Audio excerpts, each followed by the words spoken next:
Jésus, alléluia.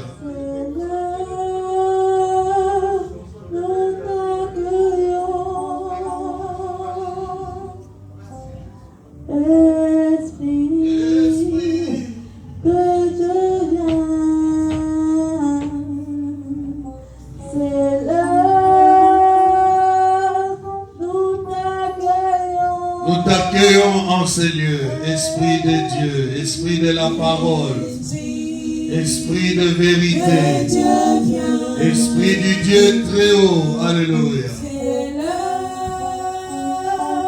Nous t'accueillons, Esprit de Dieu viens,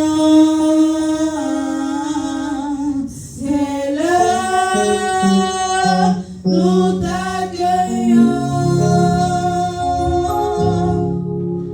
Nos cœurs attristés, nos âmes angoissées. Nos cœurs attristés, nos âmes angoissées.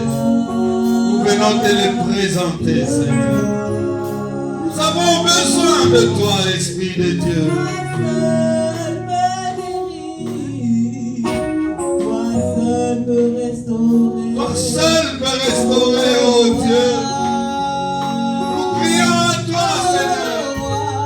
Descends et restaure, éternel, nos vies. Esprit de Dieu,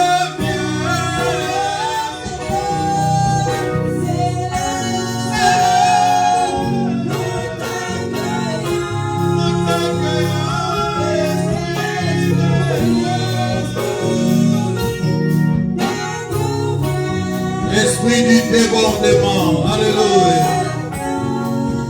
Hey. L'explosion de ta présence, Seigneur, attire des masses.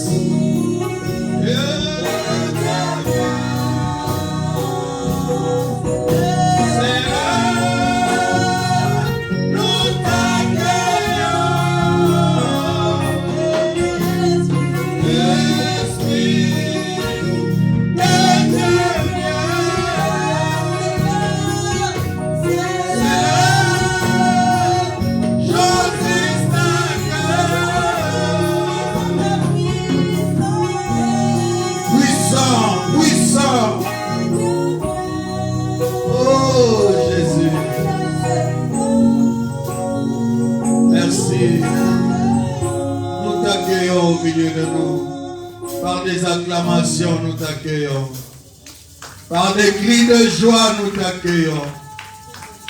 Ta sainte présence et vie au milieu de nous. Que ton nom soit glorifié, que ton nom soit célébré. Merci encore à la servante de Dieu Noéla pour le service. Merci aux serviteurs de Dieu Mathieu, merci à frère Chagui, merci à la servante de Dieu, merci à la sœur Grâce. Soyez tous bénis. Et la bénédiction du Seigneur s'attache à vos vies. Je vais parler cet après-midi sur un thème très capital. Ma part de vérité sur la délivrance et sur le combat spirituel. Ma part de vérité sur la délivrance et sur le combat spirituel. Nous sommes dans Genèse au chapitre 3, le verset 15. Genèse chapitre 3, verset 15. Alléluia. Que Dieu soit loué, que Dieu soit béni. Nous prenons la parole de Dieu, nous sommes debout pour l'honorer et nous faisons la lecture ensemble. La Bible dit, je mettrai inimitié entre toi et la femme, entre ta postérité et sa postérité. Celle-ci t'écrasera la tête et tu lui blesseras le talon. Est-ce qu'on peut relire ces versets? Je mettrai inimitié entre toi et la femme, entre ta postérité et sa postérité. Celle-ci t'écrasera la tête et tu lui blesseras le talon. Parole du Seigneur. Je disais parole du Seigneur. Bien-aimés dans le Seigneur, mettez-vous. Lorsque nous avons eu ici la rentrée prophétique, je vous avais dit au jour où j'étais en train d'intervenir que Ça faisait très longtemps que ma voix n'avait plus connu de problème pendant la prédication. Je peux chanter, je peux crier, je peux pousser des cris de joie. Ma voix n'était plus jamais entamée. Et lorsqu'il y a eu rentrée prophétique, je m'étais un peu inquiété en m'interrogeant pourquoi après plusieurs années comme ça, ma voix venait à être touchée. Parce que ce jour-là, je n'avais pas la voix ordinaire que j'ai. Alors, c'est alors que je vous avais témoigné que le Seigneur était passé dans mon esprit pour me dire que, comme à une époque ta voix avait des problèmes et des difficultés, que tu m'avais prié pour que plus jamais cela n'arrive, j'étais ramené sur ce terrain de tes débuts pour te faire comprendre qu'après cette étape-là, quand tu avais prié, j'avais mis quelque chose dans ta voix. Et il m'a dit, je mets encore de nouveau quelque chose dans ta voix. Bien aimé, je l'avais témoigné ici comme une blague, mais depuis la rentrée prophétique, moi-même, je suis en train de sentir que ma voix a explosé d'autorité. Vous savez, hier, j'étais à Orléans pour bénir un mariage. C'était certes le mariage de ma nièce, mais il s'est passé quelque chose de terrible, bien-aimé. Alors que j'ai pris la parole pour prier pour les mariés, j'ai fait ma prière normalement et on a fini les services. Mais vous savez qu'il y a quelqu'un dans ma famille, un oncle, qui vient me voir après juste la bénédiction. Il me dit, oh, j'ai toujours entendu parler de toi, mais maintenant, aujourd'hui, moi-même, j'ai vu, j'ai senti ce qui sort de toi. Il était ébloui en train de me décrire une puissance que moi-même je ne pouvais même pas imaginer. Bien aimé, lorsque Dieu parle, vous devez vous rendre compte que ce que Dieu dit, alléluia, c'est quelque chose de très important et que personne ne pourra jamais changer cela. Est-ce que quelqu'un est avec moi? Je suis en train de croire que pendant que je parle mes paroles, la puissance qui sort de ma bouche peut aller jusqu'à briser les chaînes qui sont dans la vie d'une personne. Quelles que soient les années que ces liens avaient pris dans ta vie, bien-aimé, je suis sûr que par cette parole que tu entends, ces liens-là peuvent se rompre. Aujourd'hui, je ne serai pas très long, je l'espère, parce que je vous donne mes vérités sur la délivrance et sur le combat spirituel. Ce que j'aimerais dire en introduction, c'est que, bien-aimé, l'idéal n'est jamais atteint dans la vie. Est-ce que quelqu'un est avec moi? L'idéal n'est presque jamais atteint. On ne peut pas dans cette vie-ci, alléluia, atteindre une perfection. La Bible dit que nous tendons vers la stature parfaite de Christ, bien-aimé. Nous sommes en train d'aller vers un point donné. Et bien aimé, vous devez savoir que même dans la foi et en Christ, alléluia, on travaille tous les jours. Je disais qu'on travaille tous les jours, bien aimé. On travaille tous les jours en quête de quelque chose, bien aimé. On essaye de s'améliorer, d'avancer, d'être plus ancré dans les Écritures, être plus assis dans les Écritures pour pouvoir manifester le véritable Dieu en nous. Et ce travail-là de tout le jour, cette recherche-là, bien-aimé, d'aller vers la perfection, c'est cela qu'on appelle la délivrance. Alléluia. Il faut que la délivrance soit très bien comprise dans l'Église pour que les enfants de Dieu sachent comment la rechercher et comment l'établir dans leur vie. Est-ce que quelqu'un est avec moi? Ce que vous devez savoir aussi en introduction, c'est que, bien aimé, l'activité de Satan et de ses démons ne s'interrompra jamais jusqu'au moment où le Seigneur viendra les détruire. Est-ce que quelqu'un est en train de me comprendre?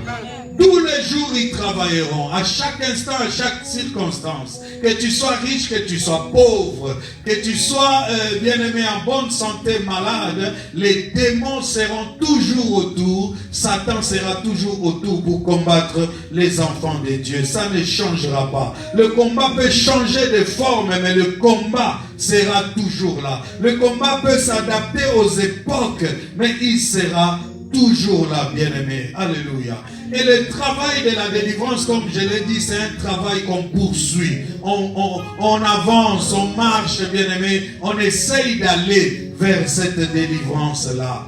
Quoique la Bible dise, bien-aimés dans le Seigneur, qu'en Christ nous sommes affranchis, nous croyons réellement à cela. Nous sommes dégagés de l'emprise de l'ennemi. Mais cet ennemi-là n'abandonnera pas. Il cherchera toujours à te remettre sous son joug ou même à essayer de te détruire. Alléluia. C'est comme ça que tu verras Jésus nous appeler d'abord des enfants. Il appelait ses disciples des enfants. Après, il a commencé à les appeler mes amis, mes amis. Et lorsque tu vois cela, tu dois comprendre, bien-aimé, qu'il y a eu progrès dans les enfants. La Bible dit, un enfant nous est né, un fils nous est donné. Il y a ce progrès à faire dans les choses de Dieu. Et ce progrès-là, tu dois le poursuivre, tu dois le rechercher, en essayant tous les jours de vivre la parole de Dieu, de vivre dans la sanctification, dans la crainte de Dieu. C'est ainsi que tu évolueras et que tu pourras aller de l'avant. Alléluia. Bien-aimés, tous les combats ne peuvent pas se vaincre par la même démarche. Est-ce que quelqu'un est avec moi? Par cette démarche logique qu'on connaît, bien-aimés, ce n'est pas toujours le cas. Ce n'est pas toujours par des retraites spirituelles ou par les jeûnes que tu atteindras la délivrance. Je peux te donner un exemple. Dieu peut te donner un don puissant. Tu sais que tu as l'appel de Dieu, mais peut-être que tu n'as pas étudié. Le diable peut se servir de cette faiblesse-là pour amoindrir ton don. Alléluia. Parce que tu peux être un grand prophète, un bon prophète. Si tu n'as pas beaucoup de manières, tu ne sais pas vraiment comment gérer les esprits pour parfois même donner la pensée du Seigneur. Cela peut heurter certaines sensibilités dans certains milieux. Tu peux être d'office rejeté alors que tu es porteur d'un véritable message de Dieu. C'est pourquoi j'ai dit que, bien-aimé, en quête de délivrance, ne l'oublie pas. Tout ne se passera pas que par des prières de puissance, bien-aimé, qu'on t'impose les mains ou qu'on te déverse de l'huile sur ta tête. Il y a des choses, bien-aimé, dans le Seigneur que tu peux aller rechercher dans d'autres logiques. Et Dieu n'est pas contre ces logiques-là. Est-ce que quelqu'un est avec moi? Si tu as des lacunes dans un domaine, tu peux chercher à aller étudier et ce sera ça ta délivrance. J'ai dit, ce sera ça ta délivrance. Tu n'auras vu aucun ange. On ne t'aura pas imposé les mains. Mais puisque, pour bien faire l'œuvre de Dieu, tu avais besoin d'un plus, de connaissances. Bien aimé, la Bible dit, ajouter à la foi la connaissance. Est-ce que quelqu'un est avec moi? Baisse un peu, merci. Donc, c'est comme ça qu'on peut aller jusqu'à la délivrance, bien-aimé. Je disais, tout le combat ne se gagne pas que par le jeûne, par les prières de délivrance, par les retraites spirituelles. Il y a plusieurs méthodes à employer pour atteindre l'objectif de la délivrance. Et ce que vous devez encore savoir, bien-aimé, le point culminant, le début, le commencement de tout travail spirituel, bien-aimé dans le Seigneur, c'est la définition des objectifs spirituels que tu veux poursuivre dans ta vie. Est-ce que quelqu'un est avec moi? C'est ça le débat. Il faut que tu te poses la question de savoir, est-ce que je suis, mets-toi bien Papa Jérôme s'il te plaît, est-ce que je suis dans les combats? Je suis dans un vrai combat ou je suis dans un faux combat? Est-ce que quelqu'un est là? Amen.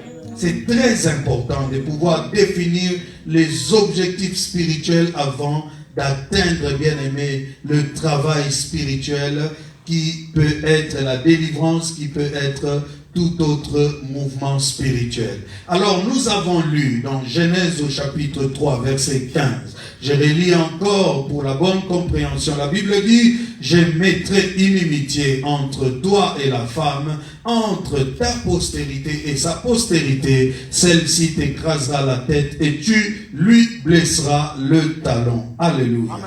Bien-aimé, je rappelle et je dis, j'entre dans mon message pour vous dire, bien-aimé, il faut savoir que le diable et la postérité de la femme se battront, comme je l'ai dit, jusqu'au jour où le Seigneur mettra fin à cela. Est-ce que quelqu'un est avec moi? 2 Thessaloniciens, chapitre 2, verset 8. Vous savez ce qui est écrit là-bas. La Bible dit, alors paraîtra l'impie que le Christ écrasera par le souffle de sa bouche. Alléluia. Donc, la fin du combat spirituel qui nous pousse à rechercher la délivrance sera lorsque le Christ va les décider ainsi, bien-aimés. Pendant ce temps, le combat sera toujours là. Maintenant, bien-aimés, dans chaque combat dans la vie, que ce soit Ukraine contre la Russie, bien-aimés dans le Seigneur, vous allez vous rendre compte qu'il y a toujours des stratégies qui sont mises en place. Est-ce que quelqu'un est en train de comprendre cela? Chaque protagoniste bien-aimé va mettre en place des stratégies pour gagner son combat. Est-ce que quelqu'un est avec moi?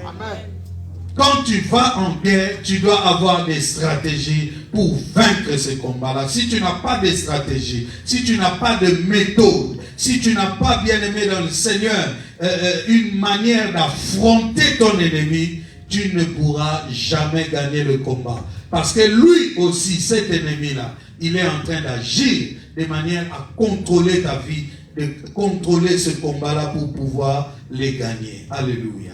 La Bible dit quelque chose de très important. La Bible dit que le diable, Jésus était debout et il dit le diable est en train de venir, mais il n'a rien en moi. Alléluia. Amen. Il n'a rien en moi. Mais la question est de se demander, s'il n'a rien en lui, mais pourquoi il vient tenter de le combattre? Pourquoi il vient tenter de le combattre, bien-aimé? S'il sait qu'il ne peut pas le vaincre, pourquoi le combat-il? Le combat entre l'ennemi et nous, bien-aimés, c'est un combat normal qui doit se passer. Il ne peut pas en être autrement. Parce que le Seigneur avait dit, je mettrai inimitié. Là où il y a inimitié, ça veut dire que toi, tu ne me supportes pas. Bien-aimé, fais très attention dans la vie. Quand tu sens qu'il y a en face de toi quelqu'un qui ne te supporte pas. Quelqu'un qui ne peut pas te suivre, bien-aimé. Alléluia. Amen. Dans ta logique. Quelqu'un qui ne peut pas, bien-aimé dans le Seigneur, comprendre tes soucis. Marcher avec toi pour atteindre un objectif. C'est le signe, bien-aimé, de ce que nous pouvons appeler antagonisme et inimitié entre les gens. Et ça, c'est un signe parfois que nous sommes dans deux mondes différents. Parce que les gens qui ne sont pas de ton obédience spirituelle, qui ne sont pas de la même classe spirituelle que toi, qui ne sont pas, bien-aimés dans le Seigneur, dans la même vision spirituelle que toi, il leur sera difficile de coopérer avec toi. Est-ce que quelqu'un est en train de me comprendre? Et c'est ce qui se passe entre nous et le diable. Dieu a dit, je mettrai inimitié. Je mettrai inimitié. Et donc nous ne pouvons ni nous entendre, ni coopérer. Nous ne pouvons même pas être proches. C'est pourquoi la Bible dit, il n'y a pas de rapport entre la lumière et les ténèbres. Il n'y en a pas, bien-aimé.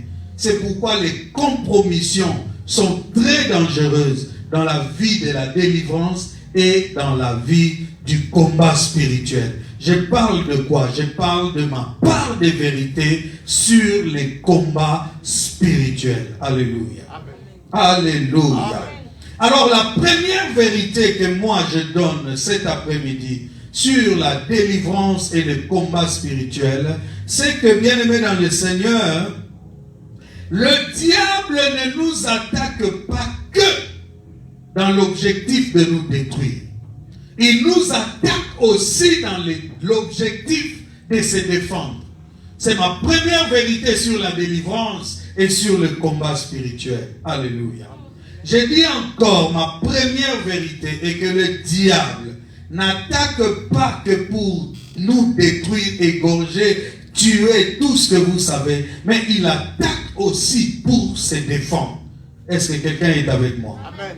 C'est une manière pour lui de conserver son territoire. C'est une manière pour lui de se protéger même du danger que nous représentons désormais vis-à-vis de lui. Car Dieu a dit, je mettrai inimitié entre toi et la femme, entre ta postérité et sa postérité. Et celle-ci, c'est-à-dire la postérité de la femme, t'écrasera la tête. Le diable est conscient du danger que nous représentons vis-à-vis de lui.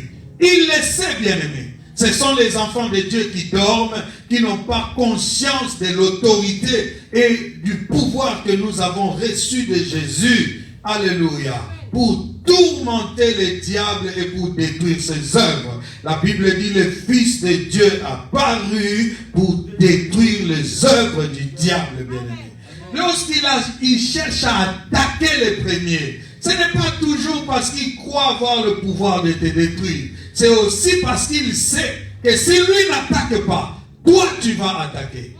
C'est parce que la dispensation a changé. Bien-aimé, en Christ, vous devez savoir que la dispensation a changé. Dimanche passé, je l'ai dit. Ne vous imaginez plus le diable venant dans une assemblée entre Dieu et ses enfants et que Dieu viendrait à lui poser la question comme à l'époque de Job, Satan, d'où viens-tu? Et lui, paisiblement va répondre, je viens de me promener et de parcourir la terre. Depuis que Jésus-Christ est monté à la croix, depuis qu'il a donné sa vie, depuis qu'il a crié Eloi, Eloi, lama sabachthani, depuis qu'il a dit Père, je remets mon âme, mon esprit entre tes mains, bien-aimé, depuis qu'on l'a déposé dans la tombe, et que conformément à la parole qui a été dite sur lui, le 3e jour, il a été ressuscité et qu'il est sorti de la tombe sans l'aide d'une main. Bien-aimé, sachez que l'inimitié a été établie.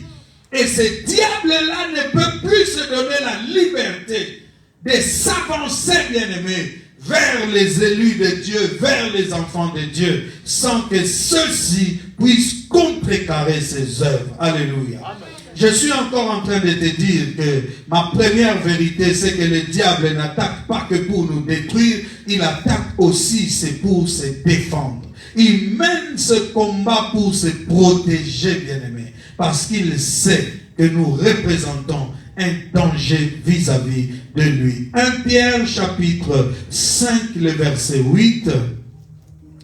1 Pierre chapitre 5, verset 8.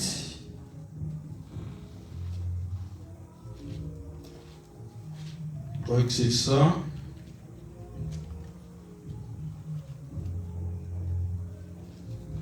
Gloire au Seigneur.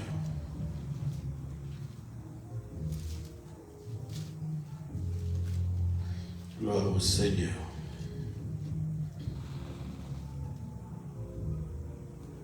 La Bible dit, soyez sobres, veillez. Votre adversaire, le diable, rôde comme un lion rugissant, cherchant qui il dévorera. Je répète encore, soyez sobres, veillez. Votre adversaire, le diable, rôde comme un lion rugissant, cherchant qui il dévorera. Qu'est-ce que tu es en train de comprendre dans ces versets? La plupart des prédicateurs, lorsque je les entends commenter sur ces versets, ils s'attardent sur le fait d'être sobre ou de veiller, et souvent ils s'attardent aussi à dire que le diable n'est pas un vrai lion, il est comme un lion, donc c'est un faux lion. Alléluia. Et il cherche qui il dévorera. Mais beaucoup de gens ne comprennent pas qu'il cherche qui il dévorera. Ça veut dire que c'est vraiment un lion capable de dévorer.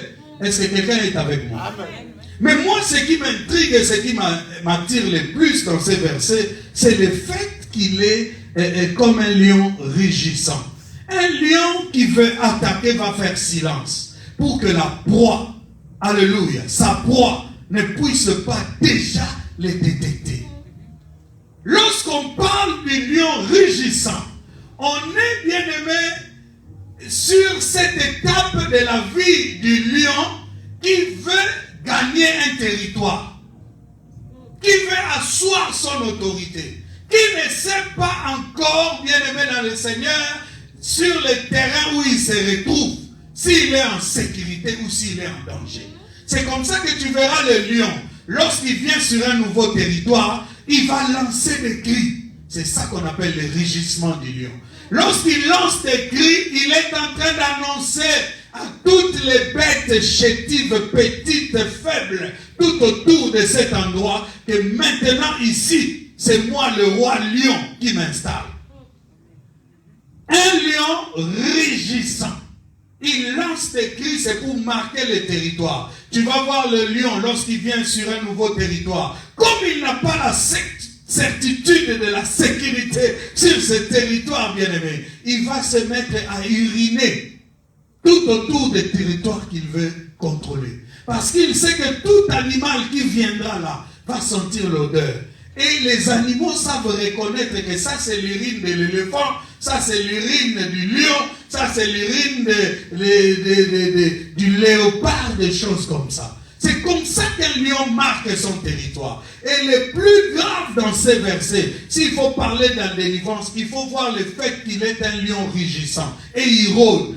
Il rôde, il ne fait pas du surplace. C'est lui qui a déjà gagné le territoire, qui règne, bien aimé. Il ne bouge pas. Le trône ne se déplace pas. Le trône, on le place et il reste là. C'est pourquoi le Seigneur a dit, ton trône ne bougera jamais, ne sera jamais ébranlé. Et le sceptre de ton règne, vous comprenez ces choses. Le trône ne bouge pas. Lui, il rôde, c'est parce qu'il n'a plus de territoire. C'est parce qu'il n'a plus la force, la liberté de venir à un endroit s'installer. Lorsqu'il vient s'installer, il va intimider par les rugissements, les cris. Il va uriner un peu partout. Il va même se frotter aux arbres pour mettre son odeur et faire fuir les autres protagonistes. Est-ce que quelqu'un est avec moi? Il répand son odeur afin que les gens puissent les craindre, bien-aimés. Alors Satan, bien-aimé, est dans la position du lion rugissant. Il n'a plus de territoire. La Bible dit, partout foulera la plante de vos pieds, je vous donne ces lieux en possession. C'est comme ça que vous allez retrouver une maison hantée. Mais lorsque des enfants de Dieu viennent, prient, installent le trône de Dieu, les esprits qui étaient là partent.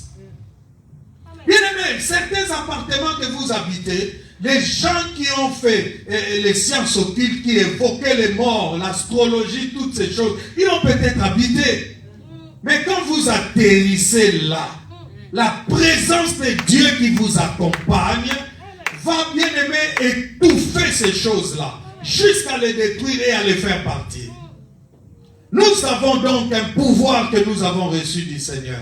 Donc quand le diable t'attaque, souviens-toi toujours, il n'attaque pas que parce qu'il croit te détruire, il attaque aussi et surtout parce que, bien aimé dans le Seigneur, il veut se défendre. Il sait qu'il n'a plus de territoire. Il rôde alors, il rugit pour intimider. Mais celui des enfants de Dieu qui a pris conscience de ces choses ne les craindra même pas. Alléluia. J'ai dit et je répète et j'insiste, le diable nous combat aussi, c'est pour se préserver. C'est parce qu'il sait que nous représentons un grave danger contre son camp. Est-ce que quelqu'un est avec moi? Amen. Ma deuxième vérité sur la délivrance et sur, bien aimé dans le Seigneur, le combat spirituel, c'est que dans les domaines des rêves,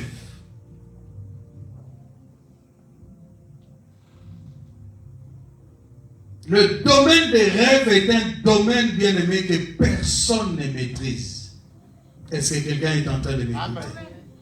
Parce que tu vas comprendre pourquoi je vais te parler des rêves dans les cadres du combat spirituel et dans les cadres de la délivrance. C'est un domaine que personne ne contrôle, bien aimé dans le Seigneur, le domaine des rêves.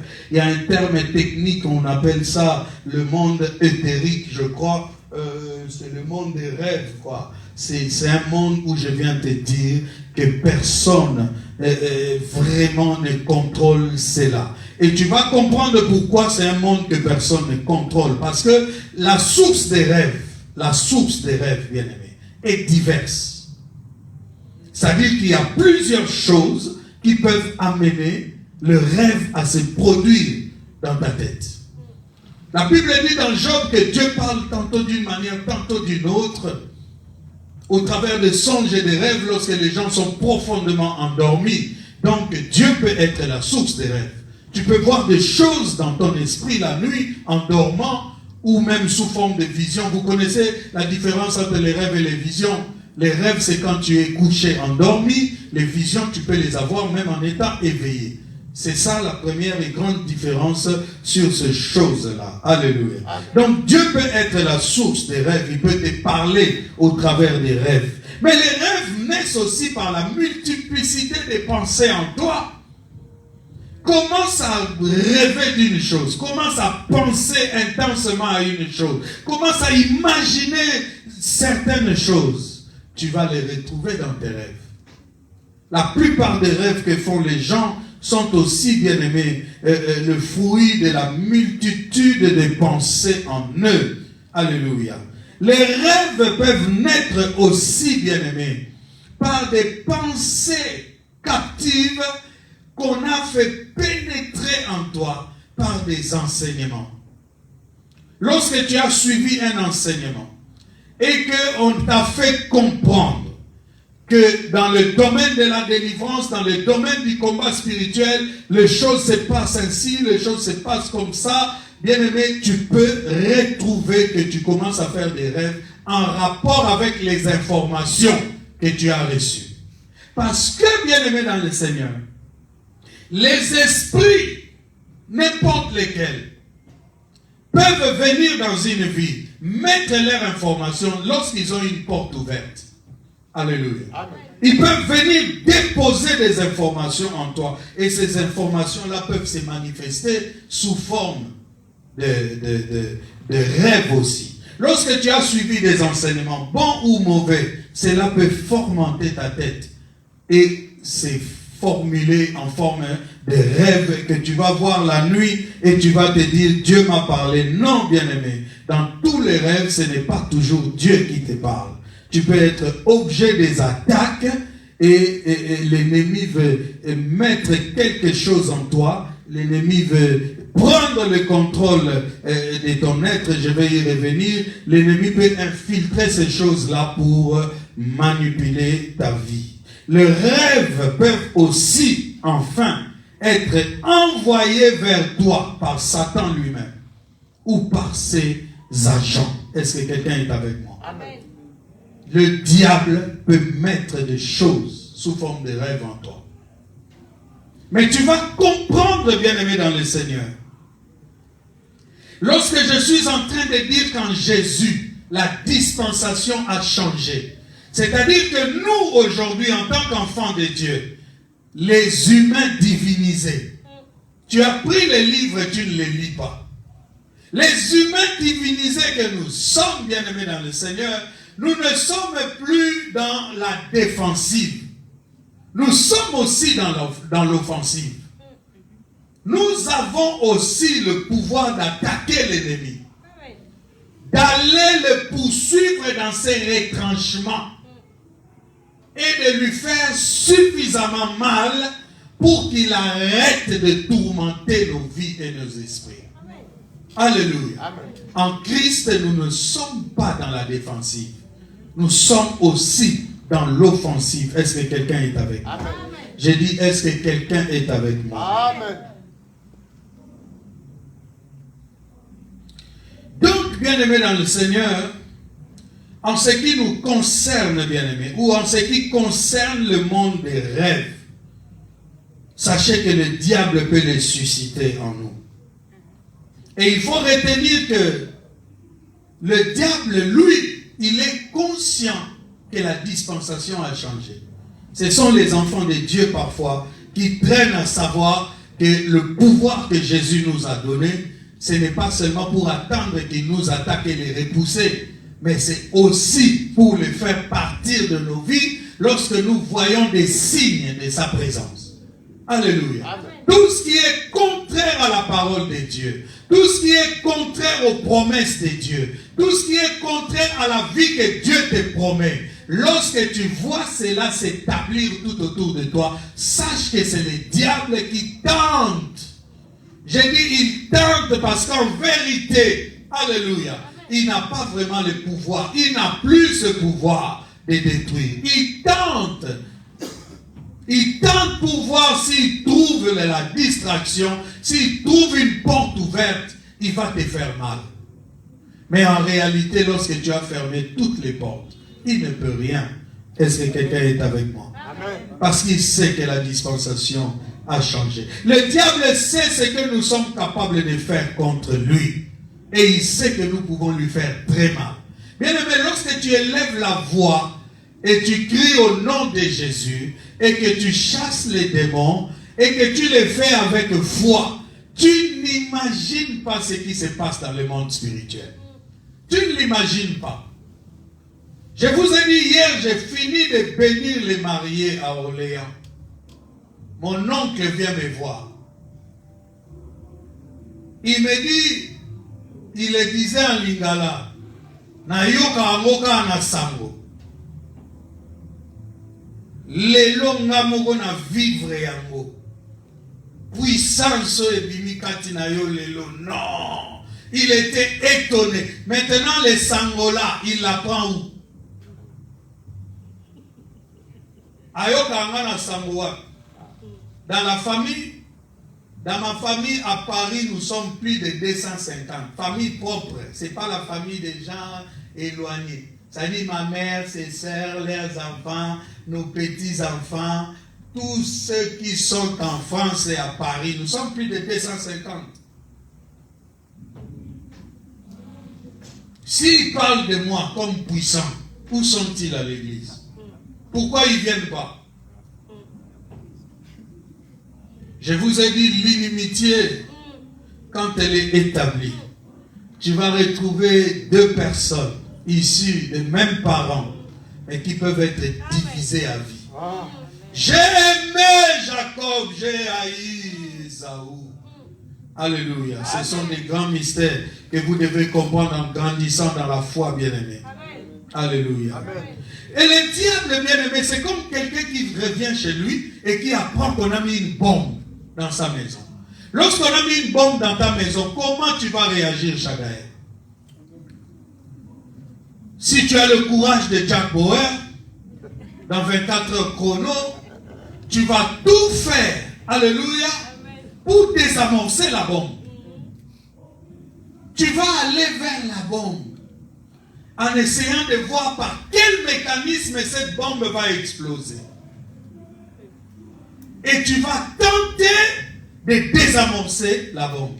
Si tu n'es pas capable de désamorcer la bombe, tu peux mettre un dispositif pour que la bombe fasse moins de dégâts qu'elle ne pourrait les faire si aucune disposition n'est prise. Est-ce que quelqu'un est avec moi? Amen. Le diable est dans cette position-là. Jésus-Christ, en nous apportant la victoire au travers de sa mort à la croix, bien-aimé dans le Seigneur, il a mis une bombe dans le camp de l'ennemi. Il a mis une bombe, bien-aimé, dans la maison de Satan. Et cette bombe-là, c'est nous. Et cette bombe-là, c'est l'Église. Et le diable le sait, bien-aimé. Il tente de désamorcer la bombe. Il tente, bien-aimé, de couvrir les effets de la bombe en attaquant les premiers, bien-aimés, pour se protéger. Il cherche à anticiper l'explosion pour que l'explosion soit ne vienne pas, soit fasse moins de dégâts. Alléluia. Amen. Et cette bombe-là, c'est nous, je l'ai dit, bien-aimés. Alors le diable va user de tous les moyens. Je vais revenir au rêve avant d'atterrir. Il va user de tous les moyens possibles et en sa disposition pour t'empêcher d'être cette bombe-là contre lui. Et le domaine dans lequel il travaille très souvent, c'est le domaine des rêves. Le domaine de la pensée. Où il vient infiltrer des données qui vont amoindrir ta foi en Dieu pour les voir comme grands. Vous savez qu'il y a des chrétiens qui demandent pardon au diable. S'il te plaît, Satan, lâche-moi un peu, j'ai trop souffert. Alléluia. Amen. Il y a des gens qui pensent et réfléchissent en se disant, si vraiment la sorcellerie de ma famille pouvait avoir pitié de moi, Ils ne voient pas qu'ils ont trop fait.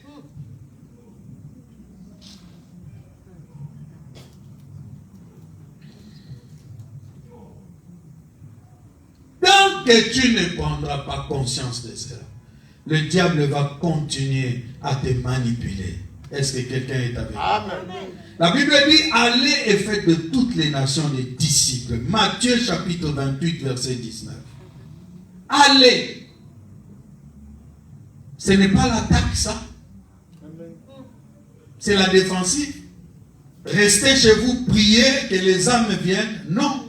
Allez et faites de toutes les nations des disciples. C'est pourquoi dans cette église, si nous ne voyons pas encore la croissance, c'est peut-être parce que nous n'allons pas, nous n'attaquons pas, ou pas assez. Nous devons tous sortir aujourd'hui avec cette pensée-là, d'aller, de dépouiller les camps de l'ennemi. Je reviens au rêve pour ne pas vous amener trop là. Alors le diable travaille beaucoup dans le domaine des rêves. Et ce que tu dois retenir, ne l'oublie pas, je l'avais dit en introduction, pour arriver à un travail spirituel comme la délivrance, il faut définir au préalable, il faut définir d'abord les objectifs spirituels dans ta vie. Oui, j'ai rêvé ça. Mais pourquoi j'ai rêvé ça? Ça vient de Dieu, ça vient de l'ennemi, ça vient de moi-même. Quel est l'objectif de Dieu dans les rêves que j'ai vus? Quel est l'objectif de Satan dans les rêves que j'ai vus? Quel est mon objectif dans les rêves que je me suis moi-même créé?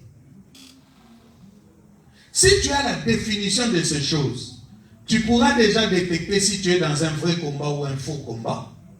Parce qu'il y a des faux combats. Et je voudrais en parler ici. Généralement, les diables et les rêves qu'ils nous envoient, ce sont des rêves d'intimidation. Est-ce que quelqu'un est en train de me suivre?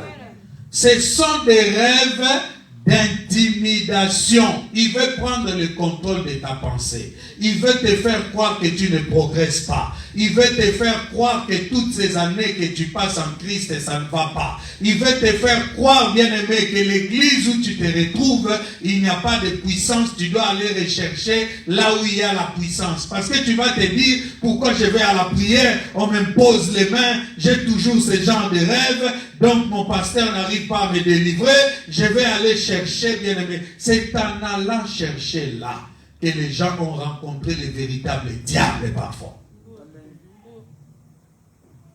C'est en étant touche à tout qu'on va ramasser des esprits. Et ces esprits-là, lorsqu'ils viennent, ils s'assoient en toi. Ils commencent, bien-aimé, à mettre des rêves en toi. Ils prennent le contrôle de ta pensée. Il y a des gens qui pensent que leur vie, ce ne sont que des combats. Alors, ils se mettent dans la logique de combattre aussi. C'est pourquoi je parle du combat spirituel. Tous les jours, bien aimés, il y a des gens qui, lorsqu'ils entrent en prière, ils n'ont même plus le temps d'adorer Dieu. Ils n'ont pas ce temps. La louange, reconnaître les bienfaits de Dieu, les proclamer, ils n'ont pas le temps. Tout de suite, ils vont se mettre dans la logique du combat, par la prière. Je chasse ceci, je brise cela. Et pendant ce temps, lorsque le diable a envoyé ses rêves d'intimidation et qu'il a pris le contrôle de ta vie, bien aimé, il peut te dévier des vrais objectifs de la foi. Amen. Dieu est venu dans ta vie par Jésus-Christ. Il t'a sauvé. C'est pour les servir. Il a dit, va et dis à Pharaon, laisse aller mon peuple pour qu'il me serve. Dieu ne t'a pas sauvé pour te mettre dans un combat. Déjà, le combat n'est pas physique. Le combat, il est spirituel. Le combat, bien aimé, ce n'est pas par la force de tes bras. C'est par mon esprit, dit le Seigneur. tout ce que nous faisons, c'est lui qui l'accomplit pour nous. Il envoie, bien-aimé dans le Seigneur, des rêves d'intimidation. Parce qu'il veut prendre le contrôle de ta vie. Est-ce que quelqu'un est avec nous? Amen. Bien-aimé, tu rêves que tu meurs. Ça t'inquiète. Alléluia. Amen. Mais qui ne mourra pas? Même toi-même, tu ne sais pas que tu mourras. Oh! Ah, tu es peut-être trop jeune pour mourir maintenant. Ah ouais? Mais les bébés morts-nés qui meurent dans les hôpitaux. On n'ouvre pas la porte à la mort, on ne l'autorise pas. Mais je veux vous faire comprendre, bien-aimés, dans ma deuxième vérité sur la délivrance et sur le combat spirituel, c'est que le monde des rêves, personne ne le contrôle. Tous les grands esprits peuvent manipuler ce monde-là. Dieu l'a laissé comme ça. Et c'est comme ça que ça se passe. Parce que le domaine des rêves, bien-aimés, répondent à quelque chose de naturel que Dieu a fait. En l'homme, en toi là, il y a la conscience, il y a l'inconscience, il y a la subconscience. Alors ton inconscience enregistre tout, les bons comme les mauvaises choses. Mais ta conscience va diluer, va faire la part des choses. Je suis un enfant de Dieu. Donc je ne garde pas des impuretés dans ma tête. Quand une mauvaise pensée vient, quand une mauvaise parole vient, tu la rejettes. Mais dans ton inconscience, tu connais tous les gros mots. Quel enfant ne les connaît pas? Quand on dit on garde les enfants, on les protège pour qu'ils n'entendent pas ces choses. Tu vois, on essaye de garder ces informations pour que ces informations ne les pénètrent pas. Mais ils iront l'apprendre à l'école, ils iront l'apprendre auprès des amis, dans la rue, alléluia. Dans leur conscience, ils l'auront. Mais dans leur conscience, ils savent que je ne peux pas dire ça devant papa, je ne peux pas dire ça devant maman. Mais lorsque, bien aimé, les verrous là, le protecteur là, tombent, c'est alors que tu vas voir un enfant sortir de gros mots. Et on va tous les rattraper. Il ne faut pas dire ça. Mais il a appris où? Soit de vous-même les parents. Et dans la conscience de l'homme, c'est ça. L'homme a toutes ces parties-là. C'est naturel. On ne peut pas éviter cela. Tu as la conscience, tu as la subconscience et tu as l'inconscience. Alléluia. Tu rêves que tu meurs, je le disais. Plusieurs fois, tu fais certains types de rêves. Mais est-ce que forcément ces choses-là t'arrivent?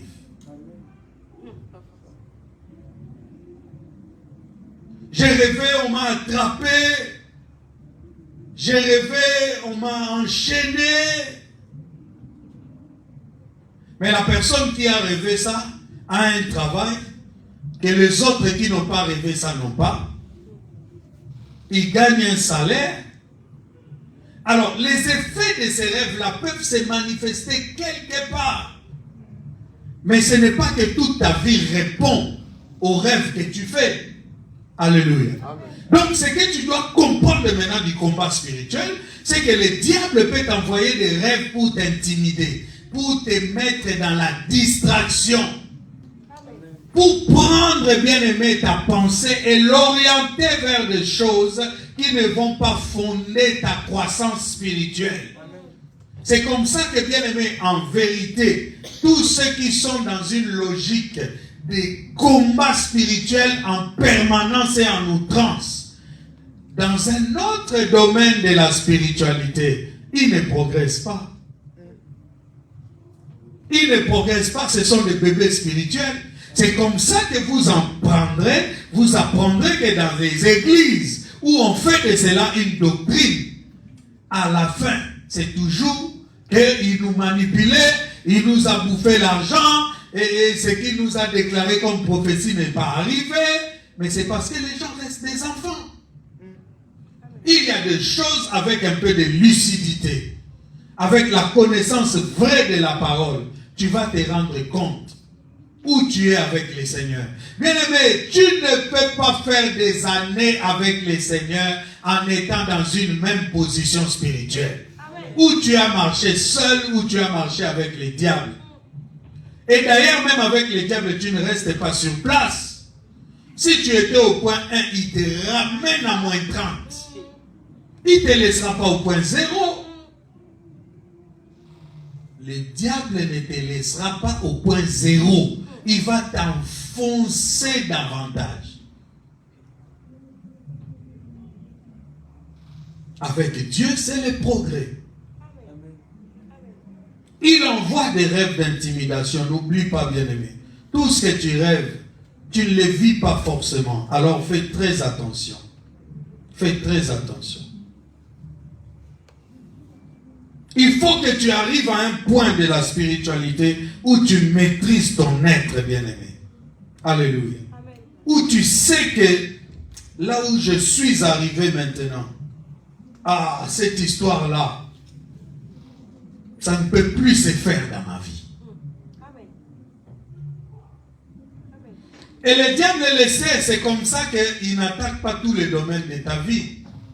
Le diable sait qu'il y a des gens, tu peux laisser l'argent là. Il ne sera pas tenté de le voler. Mais si tu laisses une femme, tu vas voir que la personne change. Donc, il va attaquer le domaine de ta faiblesse. Pourquoi? Parce qu'il n'a pas le contrôle. C'est un lion rugissant. Il lance des cris, il se frotte aux arbres, il urine un peu partout pour marquer les territoires. C'est parce qu'il n'a plus de territoire. En Jésus, nous avons reçu l'autorité, bien-aimée, de les chasser. Il n'est pas terrible, il n'est pas partout, il n'est pas omniscient. Alléluia. Donc ton inconscience qui a enregistré disons beaucoup de choses peut les ramener en surface, les renvoyer vers la conscience et tu vis des rêves, bien-aimés. Le domaine de l'âme, c'est un domaine contrôlé par le monde des esprits. C'est un domaine contrôlé par le monde des esprits. Et les esprits, je l'avais dit, lorsqu'ils trouvent une porte, ils viendront déposer des informations. Mais les esprits mauvais, c'est toujours dans l'objectif de te déstabiliser. Est-ce que quelqu'un est avec moi? Amen. Il y a des gens qui marchent en Christ, même lorsque je prêche là. Quand tu sortiras d'ici, bien-aimé dans le Seigneur, si tu ne prends pas cette parole comme la vérité, tu vas rester déstabilisé dans ta tête. Tu vas continuer à te dire que ta vie sera toujours des problèmes. Tu vas continuer à te dire que jamais personne ne va m'aimer. Alors que Dieu dit dans sa parole que Dieu a tant aimé le monde. Donc il t'a aimé toi. Qu'est-ce que tu recherches dans l'amour des hommes? Bien-aimé, si tu ne crois pas qu'il existe quelqu'un qui t'aime, j'ai une bonne nouvelle pour toi cet après-midi. Dieu t'aime. Amen. Et l'amour de Dieu devait être suffisant pour toi. Crois-le. Ne laisse pas ton âme être déstabilisée. C'est la manière du diable de te déranger, de te dévier des vrais objectifs de Dieu. Il crée la distraction, bien-aimé. Il crée la divagation. Il crée la diversion. Et ces choses que je cite sont dangereuses pour le domaine de la délivrance et du combat spirituel. Si tu ne connais pas tes vrais objectifs, si tu ne sais pas définir là où tu es, si tu ne sais pas, bien-aimé, comprendre ce que Dieu a fait pour toi, tu seras toujours esclave. La Bible dit, si le Fils vous a franchi, vous serez réellement libre. Amen. Tu dois comprendre ces choses. C'est pourquoi j'ai l'habitude de dire aux gens, assieds-toi dans l'alliance que tu as avec Dieu.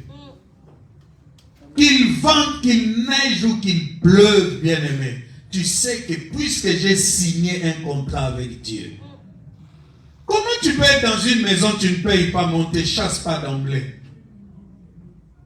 C'est parce qu'il y a un contrat. Et ce contrat-là peut prévoir aussi des difficultés. Mais si tu es en difficulté, tu cherches des solutions. Alléluia. Mais si toi-même tu prends tes bagages, tu quittes la maison. Tu laisses le terrain à celui qui t'a amené dans la vie des difficultés. Il ne faut rien lâcher. Il ne faut rien lâcher dans cette vie de la foi. Donc, l'essence du combat spirituel pour moi, c'est un sens où, bien aimé, je sais déjà que j'ai la victoire. Alléluia. Amen. Donc, tout ce qui me tourmente là, le diable veut me distraire. Alors, je combats pour les repousser et vivre ma victoire. Je ne combats pas pour poursuivre une quelconque victoire. Est-ce que quelqu'un est avec moi? Amen. Le diable est dans le domaine du rêve, bien-aimé. Il va employer les choses que tu connais pour t'attaquer. Si tu es un mathématicien, dans tes rêves, tu vas voir des choses qui s'apparentent aux maths. Si tu étais un occultiste et que tu as cherché ou tu cherches la délivrance, le diable peut mettre des rêves en toi, des choses qui concernent l'occultisme. Dans l'occultisme, il y a ce qu'on appelle le voyage astral, c'est-à-dire l'homme sort de son corps. L'enveloppe reste, son esprit va nager, va circuler, il quitte l'Europe, il fait un tour en Afrique, il va dans une réunion en Asie, toujours par l'esprit. Alléluia. Lorsque cette personne vient en Christ, le diable peut faire qu'il commence à rêver que son esprit sort toujours. Alors lui va se dire, je n'ai toujours pas de délivrance. Mon esprit sort toujours. Alors qu'en réalité, son esprit ne sort pas. Mais ça, ce sont des rêves, des distractions que le diable vient enfoncer en lui. Et tu vas voir cette personne des années et des années déclarer encore que mon âme est encore liée, je ne suis toujours pas délivré. Il faut faire attention. Il y a des vrais cas où des personnes continuent encore à être liées, mais il y a aussi de ces cas bien aimés dans le Seigneur où le diable vient distraire les gens. Parce que si tu suis le vrai parcours des apôtres, tu ne verras pas la délivrance telle que nous la poursuivons aujourd'hui. Qui a fait la délivrance de Pierre? Par analogie, les commentateurs de la Bible peuvent dire, eux, ils ont été en contact avec la vraie source de délivrance. Donc la délivrance doit être automatique. Alléluia. Et nous ici, nous sommes serviteurs de Dieu, mais nous ne sommes pas Jésus. Donc la délivrance peut être encore à chercher. Mais si tu es même prédicateur ou serviteur de Dieu, et que tu crois encore que Jésus est en dehors de toi, tu dois te convertir. Bien-aimé, moi quand je prie pour toi, tu es délivré. Quand je prie pour un miracle, ça s'est fait. Maintenant, c'est à moi d'affronter les choses et de manifester la plus haute puissance de Dieu. Mais ces choses-là ne me sont pas étrangères, ne sont pas en dehors de moi, elles sont en moi, bien-aimés dans le Seigneur. Amen. Alléluia. Amen. Je vous ai dit aujourd'hui mes deux vérités sur la délivrance et sur le combat spirituel. La première vérité, c'est que le diable n'attaque pas que pour nous détruire, il attaque aussi pour se protéger. Parce qu'il sait que nous sommes devenus un danger contre lui. En Jésus-Christ, nous avons reçu le pouvoir de les déstabiliser. C'est comme ça qu'il attaque le premier pour se préserver, bien-aimé. Est-ce que quelqu'un est avec moi? Amen. Deuxième chose que je vous ai dite aujourd'hui, le domaine des rêves, c'est un domaine que presque personne ne maîtrise. Alors attention à ce que tu rêves. Ne crois pas que tout ce que tu vois dans les rêves vient de Dieu. Discerne ces choses pour savoir si ce n'est pas l'ennemi qui veut te déstabiliser et te mettre, bien-aimé, en porte-à-faux avec ce que tu reçois comme parole de Dieu. Et tu vivras la vraie délivrance, bien-aimé. Je t'ai même dit en introduction, Pour toute délivrance, on n'aura pas besoin de t'imposer des mains, ou que tu ailles en retraite spirituelle, ou que tu jeûnes. Certaines délivrances demanderont que tu rentres aux études, que tu ailles apprendre. Et tu vas voir qu'un domaine qui bloquait dans ta vie va se déverrouiller. Nous sommes à l'époque de la haute spiritualité. Nous sommes à l'époque de la haute intelligence renouvelée. Dieu ne nous demande pas d'être trop intelligents. Il nous demande seulement d'avoir l'intelligence renouvelée. C'est pourquoi les occultistes sont allés chercher beaucoup d'intelligence, mais ils n'ont pas l'intelligence renouvelée. Ils ne peuvent pas voir les choses comme Dieu les voit. Est-ce que quelqu'un est avec moi? Bien-aimé, ta délivrance est là avec toi. Amen. Tu peux faire écrouler, ébranler les forteresses de l'ennemi tout autour de toi. Mais il faut que tu connaisses pourquoi le diable m'attaque. Pourquoi je vois ces songes. Si tu connais ces objectifs, tu vas les maîtriser. Nous allons nous lever pour prier cet après-midi. Bien-aimé, j'aimerais qu'on prie réellement. Que Dieu vous bénisse. Lève-toi rapidement.